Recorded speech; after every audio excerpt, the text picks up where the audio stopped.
Bop, bop, bop. Half guard passes.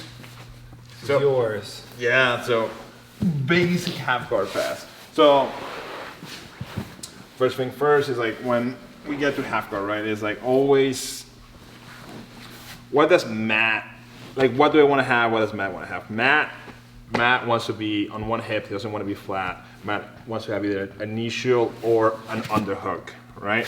So if I'm gonna pass Matt's half guard, I'm gonna have the underhook.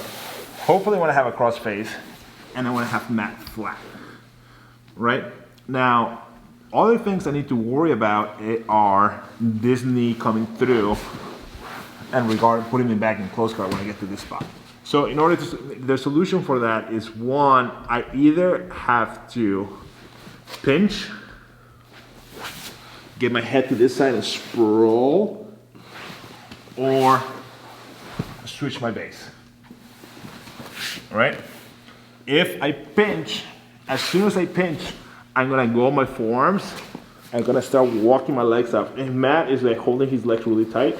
This is when I shake to clear my knee. Now I can cut my knee through. If he tries to post or anything, I can pull his arm up and finish his knee cut.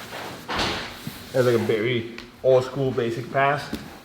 If I prefer to switch my base, I can switch my base either by scooping here, bringing my knee inside, and now I can post, get my leg out.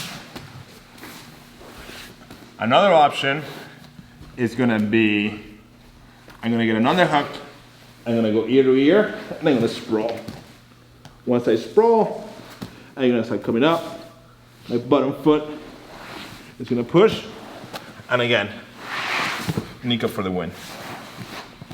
So all three of these are very basic, and then depends on what the person behaves in half guard, one of them should work, but you should be proficient in all three, and then you can start like, weaving in and out of these and doing like a little bit more advanced passing, but knowing these three basic passes is very important. I show one little thing about moving into those positions, because if you are a little out, maybe you're a little at the longer distance, let's say the knee shield's not quite in yet, but you see that they're on their side, they're starting to get this underhook, or they're framing, of things you can do. So one is circling this hand to their arm. If they're not doing this with enough discipline, I mean like they're not really keeping this, you can get here. And then shuffling yourself back to center. So rather than just diving in here when I don't have the right distance, of trying to get shuffled in. And this, so let's say you'd even have a little bit of an underhook. If I'm too far forward, this underhook is better for him. So I can come down and just cup the back, my elbows down kind of just below his butt here, and then that lets me drop my head to hit the shoulder. So if he's trying to scoop under, bump me forward, I can be moving in low, and then I can work my way up.